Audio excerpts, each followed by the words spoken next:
Olá pessoal, tudo bem? Sou o psicólogo Giovan e mais uma vez aqui falando sobre psicologia e diversos assuntos. E o que mais as pessoas estão mais preocupadas é em relação aos traumas. O que significa de fato os traumas? Da onde provêm os traumas? Existe uma frase muito importante e interessante que nunca mais eu esqueci em uma palestra que eu fui, que diz que os traumas são as lágrimas não escorridas. Mas o que significa isso, lágrimas não escorridas? Ora, será que de repente pode ser aquela história assim de famílias na qual eram violentas e diziam assim para o filho: olha, engole o choro. Será que é mais ou menos uma coisa dessa que às vezes a gente pode até achar um tanto quanto cômica quando a gente está num movimento da vida adulta, mas quando é criança, a criança não tem o seu cérebro ainda transformado, movimentado, ou chegou de fato em algo do qual ela pode se defender.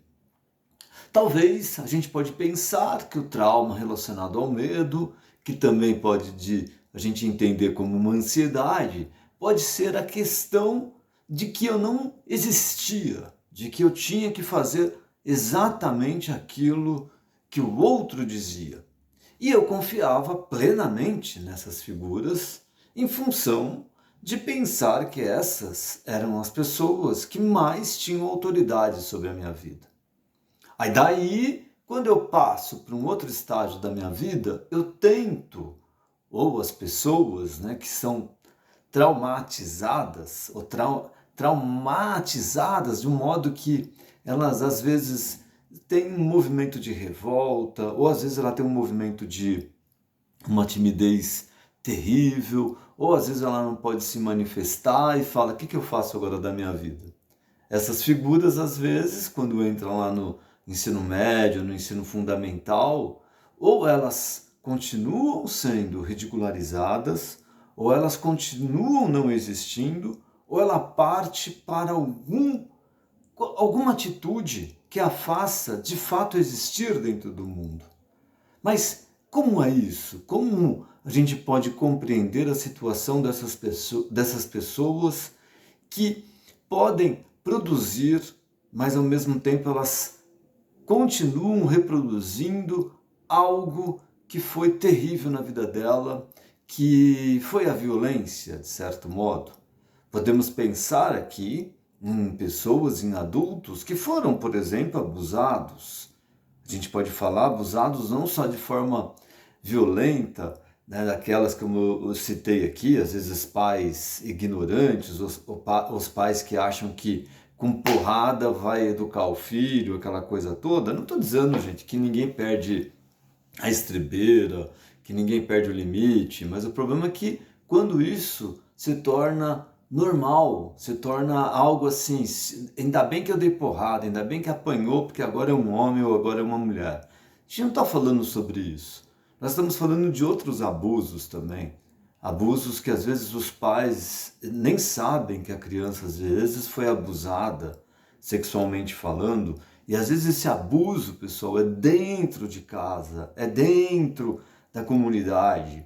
E quando essas pessoas às vezes se manifestam, elas já estão um tanto quanto, vamos dizer assim, adoecidas. Ou seja, elas começam a manifestar transtornos psicológicos que ela jamais imaginaria que isso pudesse ser de um abuso. Percebem o quanto às vezes as pessoas não existem em função de um abuso? Por isso, pessoal, é muito importante estarmos sempre de olho. O que está acontecendo com a criança? Por que ela está tão quietinha?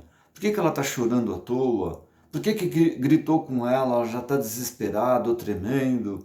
São sinais que precisam, às vezes, serem verificados e não adianta, às vezes, você perguntar para a criança, porque ela, de alguma maneira ou de outra, não vai saber verbalizar isso.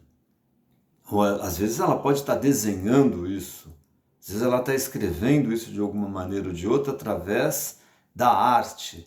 Por isso que a arte não pode, né, ser banida ou ser, vamos dizer assim, repreendida, né, vivendo uma repressão. Coerção é uma outra coisa, concorda? A gente seguir regras, leis é outro movimento.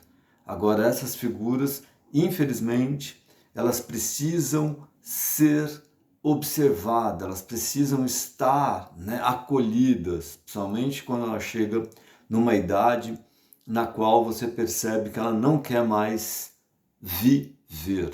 É onde parte muitos para o suicídio, ou por uma depressão infantil, ou uma depressão na adolescência, que às vezes os pais não sabem o que fazer, porque às vezes os pais nem têm o saber para isso, e às vezes também colocam na mão de alguns psicólogos, alguns psiquiatras também que não sabem lidar com isso.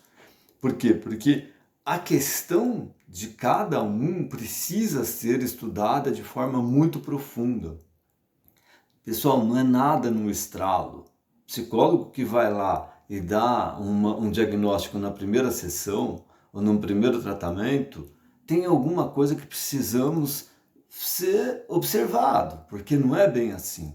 Para a gente poder dar um diagnóstico, mesmo o médico, ou mesmo o psicólogo, como eu estou dizendo aqui, e representando a minha classe, é necessário várias sessões para a gente chegar no lugar para, de fato, a criança ou o adolescente ou o adulto, né, ser acolhido para poder ter uma confiança e melhorar cada vez mais na sua vida.